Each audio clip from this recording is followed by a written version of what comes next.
नमस्कार दोस्तों, स्वागत है आपका आपके अपने YouTube चैनल रहस्यमय भारत में। दोस्तों, महाभारत का युद्ध बहुत ही भीषण था। इस युद्ध में एक से बढ़कर एक शक्तिशाली योद्धाओं ने भाग लिया था। ये योद्धा शक्तिशाली होने के साथ साथ अनेक प्रकार की सिद्धियों और चमत्कारों से भी संपन्न थे। श्री कृष्ण तो स्वयं भगवान विष्णु थे, लेकिन उनके समक्ष जो योद्धा लड़ रहे थे वे भी कम नहीं थे। वे योद्धाओं भी अनेक प्रकार की मायावी शक्तियों से संपन्न थे। आज हम आपको इनमें से कुछ योद्धाओं के बारे में बताने वाले हैं। दोस्तों, यदि आप हमारे चैनल पर नए हैं और इसी प्रकार की और भी जानकारियां प्राप्त करना चाहते हैं तो हमारे चैनल रहस्यमय भारत को अवश्य सब्सक्राइब करें और बेल आइकन को दबाना न भूलें। दोस्तों, इन्हीं योद्धाओं में एक योद्धा थे सहदेव। सहदेव पांडु के पुत्र थे। सहदेव भविष्य में होने वाली हर घटना को पहले से ही जान लेते थे। यहां तक कि उन्हें युद्ध का परिणाम भी ज्ञात था। वह यह भी जानते थे कि महाभारत होने पर कौन किसको मारेगा, कौन विजयी होगा। लेकिन भगवान श्री कृष्ण ने उन्हें शाप दिया था कि अगर वह इस बारे में किसी को बताएगा तो उसकी मृत्यु हो जाएगी। एक अन्य योद्धा थे बर्बरीक, जो एक श्रेष्ठ धनुर्धर थे। किसी भी युद्ध को समाप्त करने के लिए बर्बरीक के 3 बाण ही काफी थे, जिसके बल पर वे कौरवों और पांडवों की पूरी सेना को समाप्त कर सकते थे। वे पांडुपुत्र भीम के पौत्र थे। इसके साथ ही उन्होंने अपनी माता को वरदान दिया था कि जो भी पक्ष युद्ध हारेगा मैं उस ओर से ही लड़ूंगा। श्री कृष्ण को पता था कि यदि बर्बरीक युद्ध लड़ेंगे तो एक समय उन्हें पांडवों के विपरीत पक्ष से युद्ध लड़ना पड़ेगा। इस कारण उन्होंने पहले ही बर्बरीक का शीश मांग लिया। उन्हें आज खाटू श्याम के नाम से पूजा जाता है। दोस्तों, महाभारत के युद्ध के एक अन्य योद्धा थे संजय, जिन्होंने वेद आदि विद्याओं का अध्ययन किया और धृतराष्ट्र की सभा के सम्मानित मंत्री बने। आज के हिसाब से देखा जाए तो वे टेलीपैथिक विद्या में पारंगत थे। कहते हैं कि गीता का उपदेश सिर्फ 2 ही लोगों ने सुना, जिसमें एक थे अर्जुन और दूसरे थे संजय, जिन्होंने सैकड़ों किलोमीटर दूर बैठकर धृतराष्ट्र को प्रतिदिन युद्ध का वर्णन सुनाया। एक अन्य योद्धा थे द्रोणाचार्य के पुत्र अश्वत्थामा। अश्वत्थामा हर विद्या में पारंगत थे। वे चाहते तो पहले दिन ही युद्ध का अंत कर सकते थे, परंतु श्री कृष्ण ने कभी ऐसा होने नहीं दिया। श्री कृष्ण जानते थे कि पिता और पुत्र की जोड़ी मिलकर युद्ध को किसी भी दिन समाप्त कर सकती है। दोनों के पास अति संहारक क्षमता वाले अस्त्र और शस्त्र थे, परंतु श्री कृष्ण ने अपनी नीति से द्रोणाचार्य का वध करवा दिया। एक अन्य योद्धा थे कर्ण। कर्ण से यदि कवच और कुंडल नहीं लिया गया होता तो कर्ण इस युद्ध को अकेले ही समाप्त कर सकते थे। इसके साथ ही कर्ण को भगवान इंद्र के द्वारा अमोघ अस्त्र भी प्राप्त था, जिसका प्रयोग वह अर्जुन पर करना चाहते थे, परंतु न चाहते हुए भी उन्हें इस अस्त्र का प्रयोग घटोत्कच पर करना पड़ा।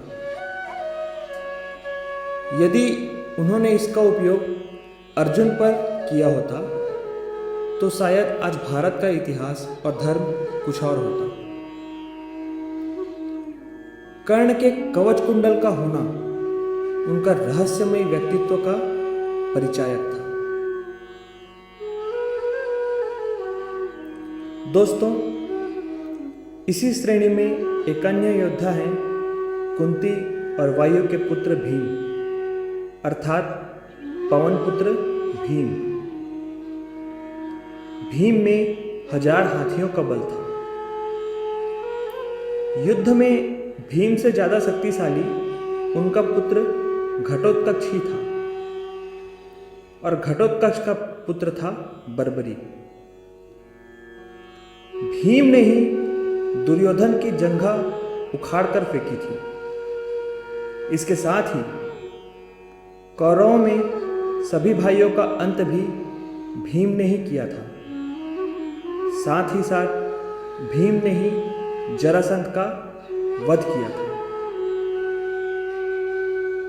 भीम से जुड़ी एक घटना है कि एक बार दुर्योधन ने भीम को विषपान करवा दिया था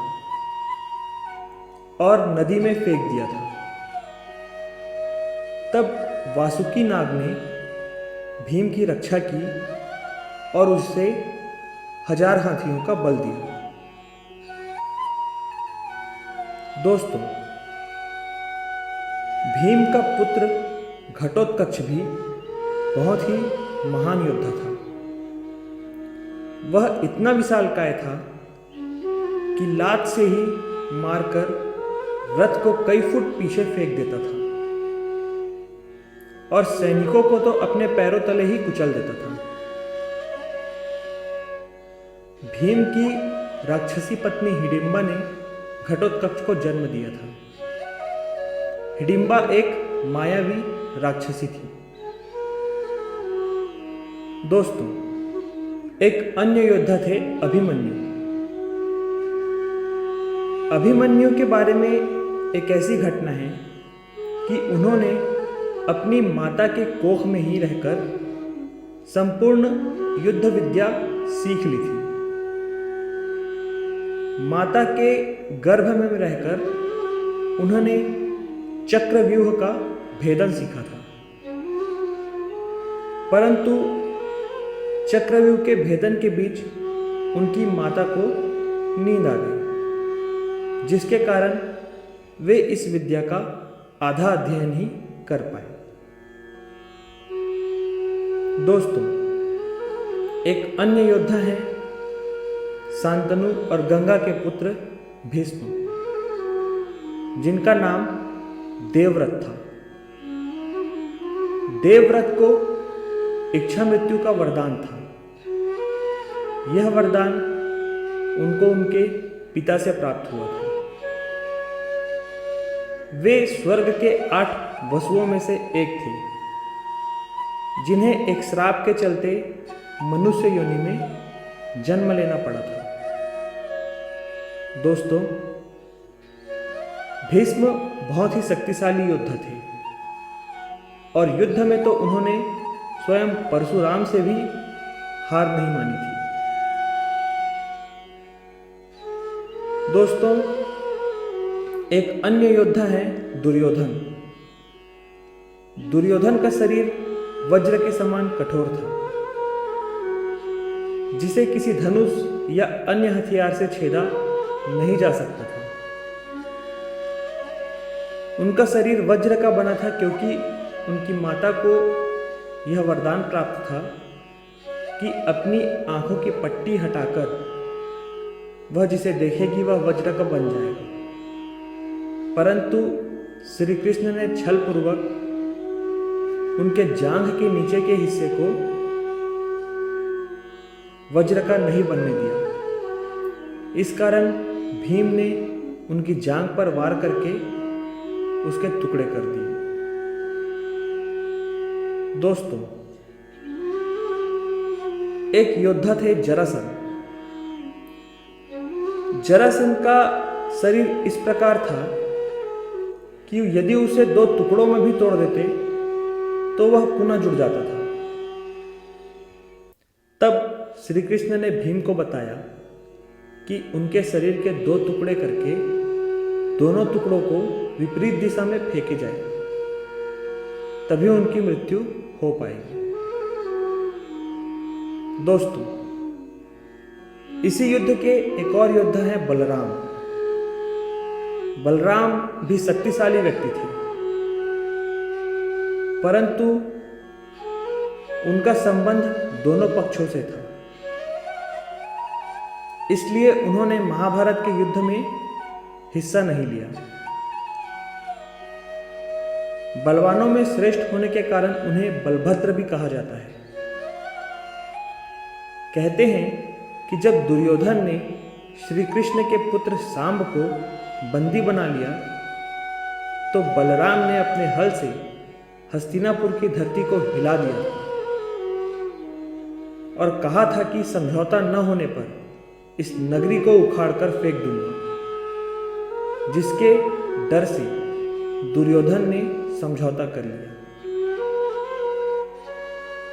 दोस्तों, यह सुनने में अजीब है कि युद्ध के लिए अर्जुन के बेटे ईरावन की बलि दी गई थी। बलि देने से पहले उनकी अंतिम इच्छा यही थी कि मरने से पहले शादी कर ले, लेकिन शादी के लिए कोई भी लड़की तैयार नहीं थी, क्योंकि शादी के तुरंत बाद उनके पति को मरना था। इस स्थिति में भगवान कृष्ण ने मोहिनी का रूप लिया और ईरावन से शादी की और उन्हें विदा करते हुए रोए भी। यही ईरावन आज देश भर में किन्नरों का देवता है। दोस्तों, आपने एकलव्य का नाम तो सुना ही होगा। एकलव्य अपनी विस्तारवादी सोच के चलते जरासंध से जा मिला था। जरासंध की सेना की तरफ से उसने मथुरा पर आक्रमण करके यादव सेना का लगभग सफाया कर दिया था।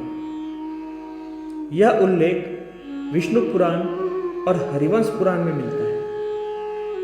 कहते हैं कि महाभारत के युद्ध के पहले श्री कृष्ण ने एकलव्य को युद्ध करके निपटा दिया था, अन्यथा वह महाभारत में कोहराम मचा देता। एकलव्य की वीरगति को प्राप्त होने के बाद उसका पुत्र केतुमान सिंहासन पर बैठता है। वह कौरवों की ओर से पांडवों के खिलाफ लड़ता है और भीम के हाथों मारा जाता है। दोस्तों, अंत में हम एक बहुत ही मायावी योद्धा के बारे में बात करने वाले हैं, जिसका नाम है शकुनी। शकुनी के पास ऐसे पासे थे जो हमेशा उसकी बात मानते थे। इन पासों के सहारे ही उन्होंने युधिष्ठिर को हराया था।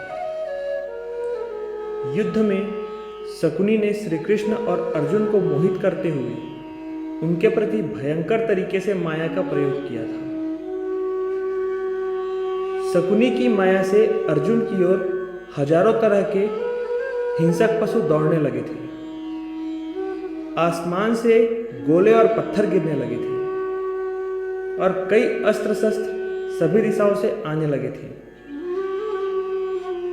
इस मायाजाल से अर्जुन कुछ समय के लिए घबराए, परंतु दिव्यास्त्र का प्रयोग करके सबको काट दिया। दोस्तों, इस प्रकार महाभारत में और भी कई योद्धा थे जो कई प्रकार की विद्याओं से गुणी थे, परंतु यही कुछ मुख्य योद्धा थे जिन्होंने महाभारत के युद्ध में अपने कौशल का प्रदर्शन किया। दोस्तों, यदि आपको हमारी यह जानकारी अच्छी लगी हो और इसी प्रकार की और भी जानकारियाँ प्राप्त करना चाहते हैं तो इस वीडियो को लाइक करें, शेयर करें और हमारे चैनल को सब्सक्राइब करें। धन्यवाद।